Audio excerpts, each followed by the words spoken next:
ಎಲ್ರಿಗೂ ನಮಸ್ಕಾರ. ಇವತ್ತಿನ ತರಗತಿಯಲ್ಲಿ ಕನ್ನಡ ಕವಿ ಲೇಖಕರ ಪರಿಚಯ ವಿಭಾಗದಲ್ಲಿ ಕನ್ನಡದ ಪ್ರಮುಖ ಸಾಹಿತಿಗಳಲ್ಲಿ ಒಬ್ಬರಾದಂಥ ತಸು ಶ್ಯಾಮರಾಯ ಅವರ ಬಗ್ಗೆ ತಿಳ್ಕೊಳ್ಳೋಣ.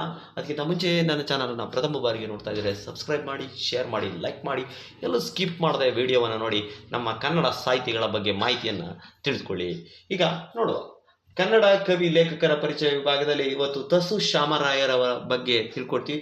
ತಸು ಶ್ಯಾಮರಾಯ ಇವರ ಪೂರ್ಣ ಹೆಸರು ತಳುಕಿನ ಸುಬ್ಬಣ್ಣ ಶ್ಯಾಮರಾಯ ಅಂತ ಹೇಳ್ಬಿಟ್ಟು ಇವರ ಪೂರ್ಣ ಹೆಸರು.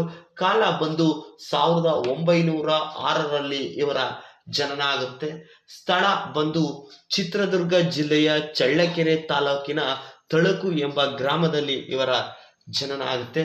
ಇವರ ಪ್ರಮುಖ ಕೃತಿಗಳನ್ನು ನಾವು ನೋಡ್ತಾ ಹೋಗೋದಾದರೆ 3 ತಲೆಮಾರು, ಜನಪ್ರಿಯ ಸಾಹಿತ್ಯ ಚರಿತ್ರೆ, ವಚನ ಭಾಗವತ, ಶ್ರೀಕೃಷ್ಣನ ಕಡೆಯ ಸಂದೇಶ, ಜೈನ ಪರಿಭಾಷಾ ರತ್ನಕೋಶ, ಮುದ್ದಣ, ಕಥಾ ಪಲ್ಲವಿ ಕನ್ನಡ ನಾಟಕ, ಅಜಿತ ಪುರಾಣ ಸಂಗ್ರಹ, ಭರತೇಶ ವೈಭವ ಸಂಗ್ರಹ ಇತ್ಯಾದಿಗಳು ಇವರು ಸಾಹಿತ್ಯಕ್ಕೆ ಕೊಟ್ಟಂತ ಕೊಡುಗೆಗಳಾಗಿವೆ.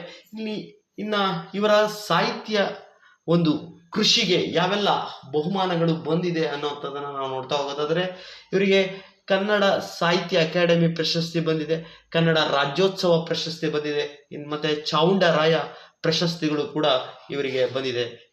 ಇವರಿಗೆ ಕೊಟ್ಟಂತ ಗೌರವ ಏನಪ್ಪಾ ಅಂದ್ರೆ ಇವರಿಗೆ ಕನ್ನಡ ಸಾಹಿತ್ಯ ರತ್ನ ಅಂತೇಳಿ ಇವರನ್ನ ಕರೀತಾರೆ. ಇದಿಷ್ಟು ನಮ್ಮ ತಸು ಶ್ಯಾಮರಾಯರವರ ಪರಿಚಯ. ಮತ್ತೊಮ್ಮೆ ಅವರ ಪರಿಚಯವನ್ನ ಮಾಡ್ಕೊಳ್ಳೋಣ.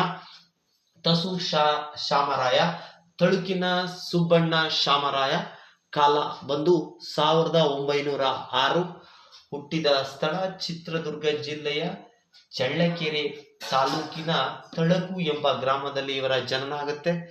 ಕೃತಿಗಳನ್ನ ನಾವು ನೋಡ್ತಾ ಹೋಗೋದಾದ್ರೆ 3 ತಲೆಮಾರು, ಜನಪ್ರಿಯ ಸಾಹಿತ್ಯ ಚರಿತ್ರೆ, ವಚನ ಭಾಗವತ, ಶ್ರೀಕೃಷ್ಣನ ಕಡೆಯ ಸಂದೇಶ, ಜೈನ ಪರಿಭಾಷಾ ರತ್ನಕೋಶ, ಮುದ್ದಣ, ಕಥಾ ಪಲ್ಲವಿ ಕನ್ನಡ ನಾಟಕ, ಅಜಿತ ಪುರಾಣ ಸಂಗ್ರಹ, ಭರತೇಶ ವೈಭವ ಸಂಗ್ರಹ ಇತ್ಯಾದಿಗಳು ಇವರು ನಮ್ಮ ಸಾಹಿತ್ಯಕ್ಕೆ ಕೊಟ್ಟಿರುವಂತಹ ಕೊಡುಗೆಗಳಾಗಿವೆ.